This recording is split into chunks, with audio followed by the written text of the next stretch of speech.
Pavlov, അദ്ദേഹം റഷ്യക്കാരനാണ്. പൗരാണികാനുബന്ധന സിദ്ധാന്തം അഥവാ ക്ലാസിക്കൽ കണ്ടീഷനിങ്.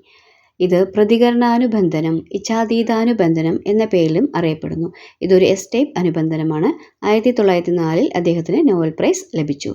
പാവ്ലോവ് പരീക്ഷണം നടത്തിയത് നായയിലാണ്. അനുബന്ധനം എന്നാൽ നൈസർഗിക ചോദകവും നൈസർഗിക പ്രതികരണവും തമ്മിലുള്ള ബന്ധത്തെ കൃത്രിമ ചോദകം ഉപയോഗിച്ച് പരിവർത്തനം ചെയ്യുന്നതിനെയാണ്. Educational implications. അധ്യാപകന്റെ സൗഹൃദപരമായ സമീപനം കുട്ടികളിൽ പഠനത്തോടുള്ള താൽപ്പര്യം വർദ്ധിപ്പിക്കും. പഠനത്തിൽ പ്രോത്സാഹനത്തിന്റെ പ്രാധാന്യം കാണിക്കുന്നു. ബെൽ, സിഗ്നൽ, കയ്യടി തുടങ്ങിയ കണ്ടീഷൻ സ്റ്റിമുലി ക്ലാസ്സിൽ അച്ചടക്കം പാലിക്കാൻ സഹായിക്കും. നല്ല ശീലങ്ങൾ വളർത്താനും ദുശീലങ്ങൾ, ഭയം, ഉത്കണ്ഠ മുതലായവ മാറ്റിയെടുക്കാനും അനുബന്ധനത്തിലൂടെ കഴിയും. അനുബന്ധനം നടന്നതിനു ശേഷമുള്ള ചോദകം അറിയപ്പെടുന്നത് അനുബന്ധിത ചോദകം.